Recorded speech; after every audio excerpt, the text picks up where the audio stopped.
मी कविता करतो ही मुक्त छंदातली कविता करतो. बरोबर.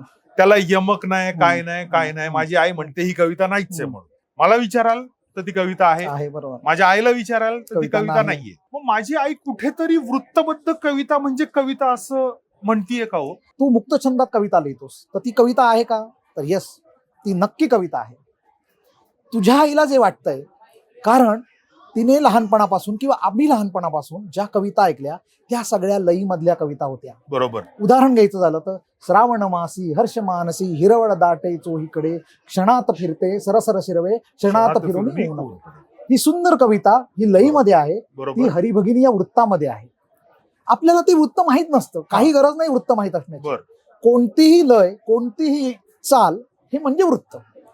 त्यामुळे कुठलंही गाणं हे लईमध्ये आहे म्हणजे कुठल्या तरी वृत्तामध्ये आहे. फक्त आपल्याला ती लय त्या वृत्ताचं नाव माहिती नाही. आणि वृत्ताची ओळख म्हणून वेगवेगळी नावं दिलीत. विजय, सुनील, महेश, आनंद ही वृत्तांना ओळख म्हणून नावं दिलेली आहेत वेगवेगळ्या लईतल्या ह्या कविता.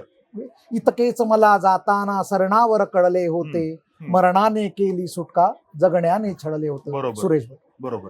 एवढी सुंदर लईतल्या ह्या ज्या कविता आहेत ना, त्या मागच्या पिढीने त्या लईमध्ये अभ्यासक्रमाला त्या लईतल्याच कविता होत्या. त्यामुळे आम्हाला या सगळ्यांना जाऊन वाटतं की मुक्त छंदातली कविता नव्हेच, ही लईतली ह्याच कविता. म्हणजे त्यांच्या मनामध्ये हे घोळलं गेलेलं आहे की लईमधलीच कविता असते, मुक्त छंदात कविता नसते. जो कविता लईमध्ये छान लिहितो की जो वृत्तामध्ये छान लिहितो त्याचे मुक्त छंद सुद्धा छान लईत येतात. कारण मुक्त छंदालाही एक अंतर्गत छान लय असते आणि वाचकाला ती सतत कविता वाचत असताना जाणवत राहिली पाहिजे, नाहीतर ते ललितपद्य आणि गद्य वाटेल. बरोबर. हा फरक आहे. म्हणून ते तुझ्या दृष्टीने ती कविता आहे आणि 100% करेक्ट आहे. पण तुझ्या आईला ती कविता वाटत नाही, कारण तुझ्या आईने ऐकलेल्या कविता ह्या सगळ्या वृत्तबद्ध कविता होत्या आणि तिच्यावर सगळे झालेले संस्कार हे लईतल्या कवितेचे होते. म्हणून तिच्या आणि तुझ्या दृष्टिकोनातला हा फरक आहे, एवढाच फरक. पण दोन्ही कविता आहेत तुम्ही म्हणताय, दोघांमधला फरक काय आहे? सांगतो. फरक या दृष्टीने आहे की मुक्तछंद कविता हा आपला मराठी कवितेतला नाही, हा पाश्चात्य प्रकार आहे. अगदी खरंय. आपली कविता मूळ कविता ही लय मधली. मग तू ओवी घे, अभंग घे, लावणी घे, भारुड घे, काहीही घे किंवा ह्या वृत्तबद्ध कविता घे, अगदी बहिणाबाईंपासून तर अगदी आजपर्यंत सगळ्यांच्या ज्या लयबद्ध कविता त्या सगळ्या घे. हा आपला मुख्य कविता प्रकार की ज्याला लय आहे. म्हणजे तू जात्यावरची जर ओळी घेतलीस, ओवी घेतलीस तर बाई ती ओवी जेव्हा दळताना म्हणते तेव्हा तिला एक त्या दळणाची लय येते.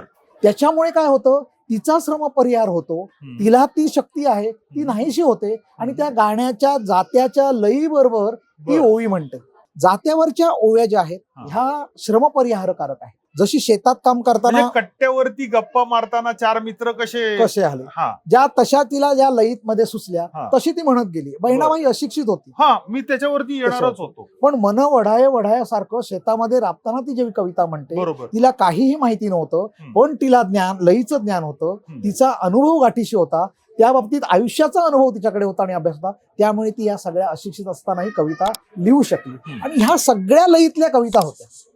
आपल्याला जे ज्ञान मिळालं हे लईपासूनच मिळालं. म्हणून हा आपला आपला भारतीय प्रकार आहे किंवा मराठीचा जो प्रकार आहे हा लयबद्ध कवितेचा प्रकार आहे. त्यानंतर कवी अनिल असतील किंवा फमू शिंदे असतील, ह्या लोकांनी पाश्चात्य प्रकार जेव्हा ते परदेशात शिकायला गेले, वेगवेगळे साहित्य वाचायला लागले, तेव्हा त्यांना परदेशातला जो मुक्तछंदातला प्रकार आहे तोही इथे आवडू लागला.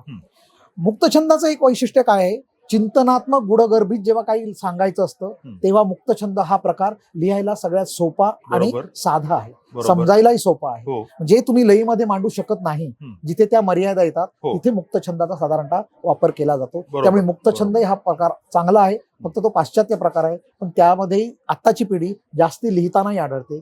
पण ही काळजी घ्यावी लागते की ते गद्य सदृश होणार नाही. हे मुक्तछंद लिहिताना ही काळजी घ्यावी लागते.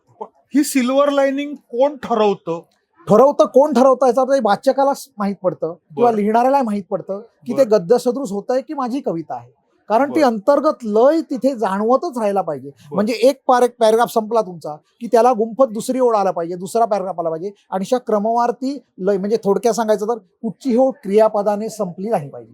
ही जर तुम्ही एक काळजी घेतली तर तो तुटकपणा तुम्हाला जाणवणार नाही. ओळीत ओळ गुंफत गेली पाहिजे कुठे, आणि तो पुढे क्वेश्चन मार्क राहिला पाहिजे किंवा समक्ष क्रमशः जे म्हणतो ते आलं पाहिजे पुढे, तेव्हा तो गुंफत जाते आणि ती मुक्त छंदातली छान कविता होते. फुलस्टॉप कुठे नसतो, त्याला फुलस्टॉप नसतो. म्हणून क्रियापदाने ओळीचा शेवट करण्याची थोडी काळजी घ्यावी ते कसं करू नये. त्या मुक्तछंदात बऱ्यापैकी मी जमलं माझं पाहिजे. सांगू का, मी जेव्हा इंग्लिश मध्ये कविता करतो हा.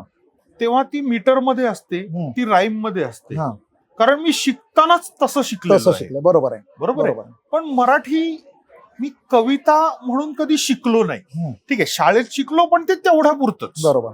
पण जेव्हा मी हे करायला लागलो तेव्हा मला मुक्तछंद हे इझी वाटायला लागलं. हो, ही पहिली गोष्ट. बरोबर. आणि तुमचा क्लास मी जॉईन केला, मला काही जमलं नाही ते.